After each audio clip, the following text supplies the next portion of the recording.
Assalamualaikum warahmatullahi wabarakatuh. Nama saya Nana Pinky.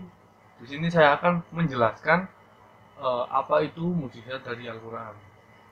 Seperti yang kita tahu, setiap kaum muslimin wajib mempercayai adanya mukjizat yang dimiliki oleh Nabi dan Rasul. Mukjizat sendiri berarti sesuatu yang luar biasa dan biasa terjadi pada diri Nabi atau Rasulullah untuk membuktikan bahwa dirinya adalah Nabi atau Rasul Allah yang tidak dapat ditiru oleh siapapun. Dalam Quran Surat Ar-Rod ayat 38 yang berisi, dan sesungguhnya kami telah mengutus beberapa Rasul sebelum kamu, dan kami memberikan mereka istri-istri dan keturunan, dan tidak ada hak bagi seseorang Rasul mendatangkan suatu mukjizat melainkan dengan seizin Allah Subhanahu wa Ta'ala. Dan bagi tiap-tiap masa ada kitab yang berbeda.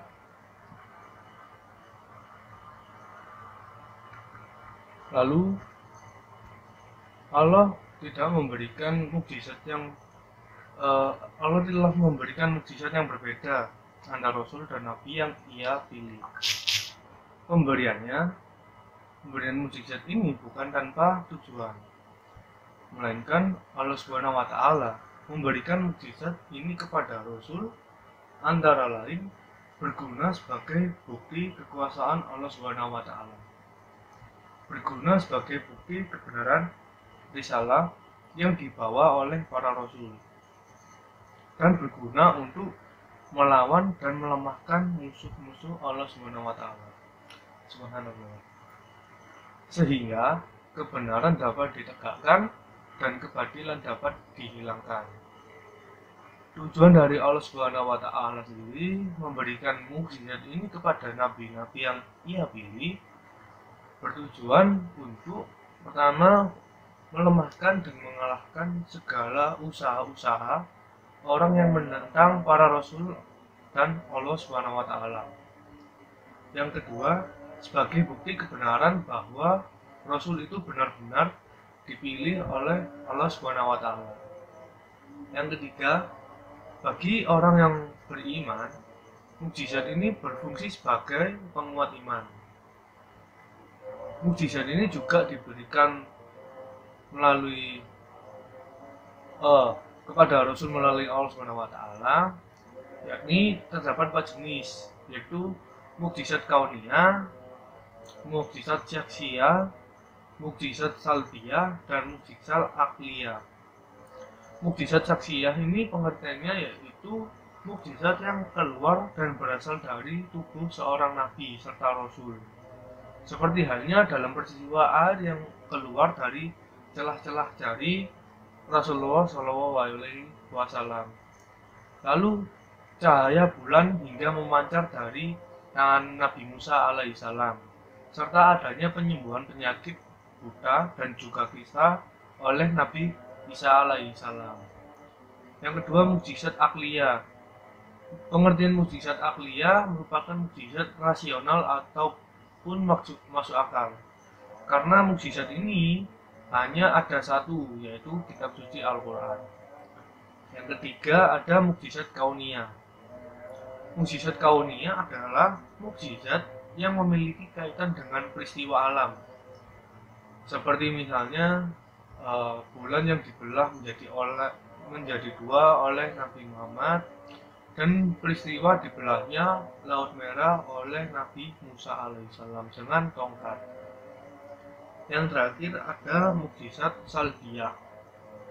Mukjizat salbiyah ini adalah mukjizat tentang membuat sesuatu tidak berdaya, seperti peristiwa Nabi Ibrahim alaihissalam yang dibakar oleh Raja Namrud, akan tetapi tidak mampu membakar tubuhnya, si Raja Namrud itu tadi. Lalu telah kita ketahui bahwasanya Al-Quran merupakan mukjizat akliyah. Mukjizat Al-Quran ini adalah kelebihan-kelebihan yang ada di dalam Al-Quran itu sebagai bukti kebenaran.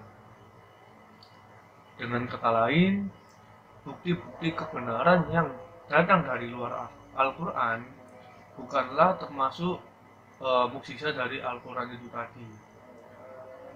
Sebagaimana yang telah disebutkan dalam satu surah Al-Quran yang berisi, jika kami menghendaki, niscaya kami turunkan kepada mereka mukjizat dari langit yang akan membuat tengkuk mereka tunduk dengan rendah hati kepadanya.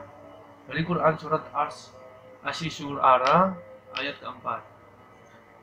Al-Quran juga bisa kita ketahui bahwasanya Al-Quran itu menjadi pedoman hidup bagi seluruh umat Islam, karena Al-Quran berisi petunjuk untuk seluruh umat Islam. Secara umum, mukjizat itu dibagi dua, yakni mukjizat material dan mukjizat imaterial. Mukjizat material adalah didefinisikan sebagai kekuatan yang muncul dari segi fisik yang memberi isyarat terkait kesaktian seorang nabi. Biasanya mukjizat yang dimiliki oleh para nabi tersebut dapat dilihat secara langsung oleh mata telanjang atau ditangkap oleh indera mata tanpa perlu dianalisa. Kendati demikian, mukjizat tersebut hanya terbatas pada kaum di mana seorang nabi diutus. Pada umumnya, mukjizat diberikan oleh Allah SWT kepada nabi sebagai jawaban atas tantangan yang dihadapkan kepada mereka oleh pihak-pihak lawan. Nah, saya akan sebutkan beberapa contohnya, yaitu melalui contoh mukjizat melalui para nabi untuk menunjukkan kekuasaan Allah SWT. Seperti perahu Nabi Nuh dan tongkat Musa. Semua bentuk mukjizat tersebut bersifat indrawi dan tidak bisa ditolak. Seperti itu. Lalu yang kedua, mukjizat imaterial atau logis. Salah satu contoh mukjizat imaterial yaitu mukjizat yang diberikan kepada Nabi Muhammad SAW, yaitu kitab suci Al-Quran. Mukjizat ini dimaksudkan bahwa Rasulullah diutus kepada seluruh umat manusia hingga akhir zaman. Maka dari itu Al-Quran juga menjadi bukti kebenaran ajarannya tanpa mengenal waktu, situasi, dan kondisi apapun. Menurut Hamka dalam bukunya Tafsir Al-Azhar menyatakan bahwa ada 4 rupa mukjizat Al-Quran. Di antaranya, pertama, salah satu mukjizat Al-Quran adalah diberitakan proses terjadinya bumi, langit, bulan, bintang, dan matahari. Hal ini terdapat juga pada Al-Quran surat Al-A'raf ayat 54 yang berisi penciptaan langit dan bumi terjadi pada 6 masa. Pada surat Fussilat ayat 12 disebutkan bahwa Allah SWT menciptakan langit pada 2 masa.